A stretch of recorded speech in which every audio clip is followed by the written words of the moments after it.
지금 여러분 부엌에 있는 후추통 한번 생각해 보세요.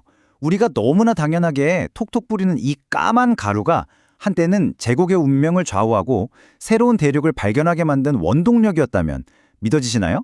오늘 이 작은 향신료 한 줌이 어떻게 세계사를 뒤흔들었는지 그 거대한 이야기 속으로 함께 들어가 보겠습니다. 한 자루의 후추는 금과 무게를 견주어 거래되었다. 이게 그냥 비유가 아니고요. 14세기 베네치아에서는 실제로 저울 한쪽에 후추자루를 다른 한쪽에 금을 올려놓고 무게를 재서 거래했습니다. 말 그대로 후추는 검은 황금이었고 그 맛을 안다는 건 곧 권력이었죠. 바로 이 지점에서 모든 게 시작되는 겁니다. 아니 대체 이 작디작은 향신료 알갱이가 어떻게 역사의 흐름을 바꾸는 거대한 엔진이 될 수 있었을까요?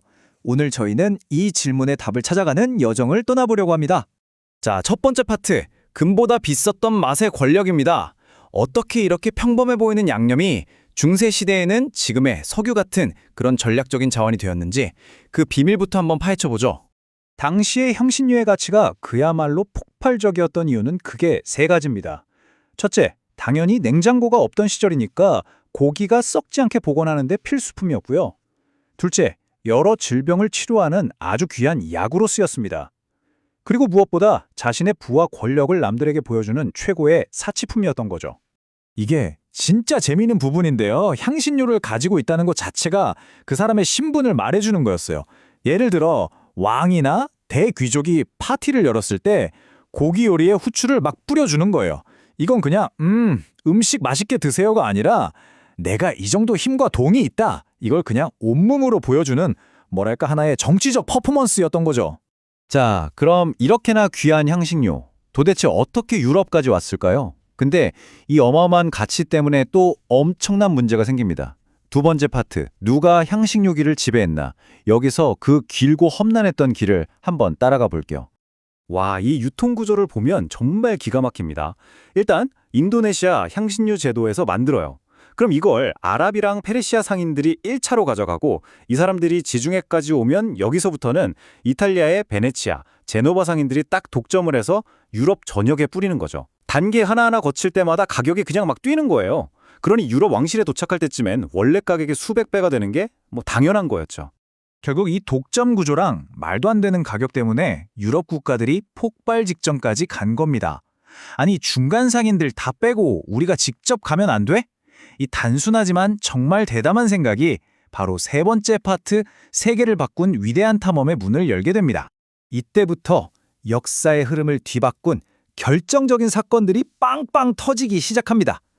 1453년 오스만 제국이 콘스탄티노폴리스를 딱 점령하면서 육상 무역로를 막아버려요. 그럼 어떻게 되겠어요? 향신료 가격은 그냥 하늘 높은 줄 모르고 치솟죠. 여기에 자극을 받은 스페인의 콜럼버스가 서쪽으로 가다가 1492년에 신대륙을 우연히 발견하고요. 그리고 마침내 1498년 포르투갈의 바스코다 가마가 아프리카를 삥 돌아서 인도로 가는 바닷길을 열어 젖힙니다. 바로 대항해 시대가 시작된 거죠.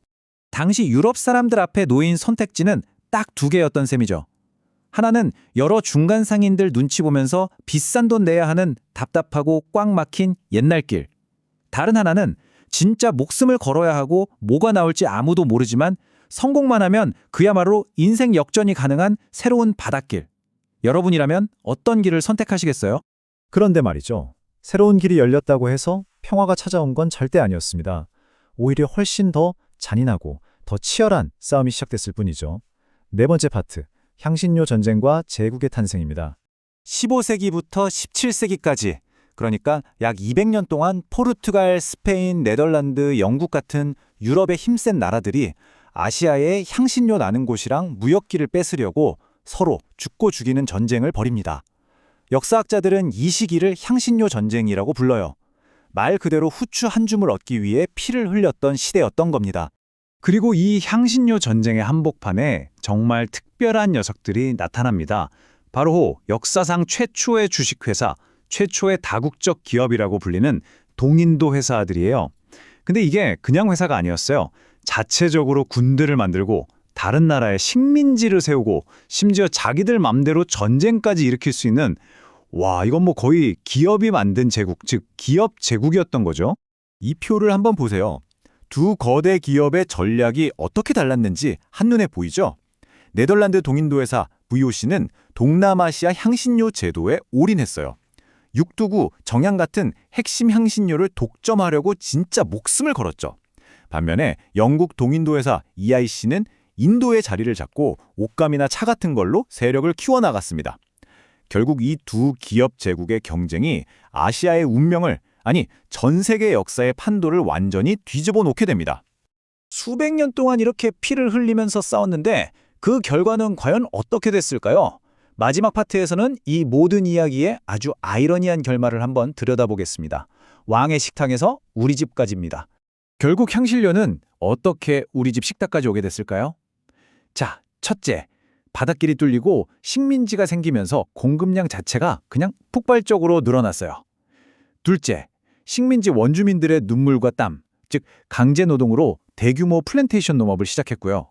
그리고 마지막으로 산업혁명이 터지면서 대량으로 가공하고 유통하는 게 가능해졌죠. 그 결과 가격은 땅으로 곤두박질 쳤습니다. 왕과 귀족만 맛볼 수 있었던 그 귀한 것이 드디어 우리 같은 평범한 사람들의 식탁 위로 올라오게 된 겁니다. 한때는 왕의 절대 권력을 상징했던 그 맛의 권력이 이제는 전 세계 모든 가정의 주방 한 켠을 차지하게 된 거죠. 정말 수백 년의 역사를 생각하면 이거야말로 엄청난 아이러니 아닌가요? 왕의 사치가 우리 모두의 일상이 된 오늘. 그렇다면 지금 이 시대를 살아가는 우리의 삶을 움직이고 우리의 욕망을 자극하고 또 세계의 질서를 바꾸고 있는 이 시대의 향신료는 과연 뭘까요? 어쩌면 지금 여러분 손에 들려있는 그 스마트폰일 수도 있고 그 안에서 흐르는 데이터일지도 모르겠습니다. 이 질문을 여러분께 남기면서 오늘 이야기 마치겠습니다.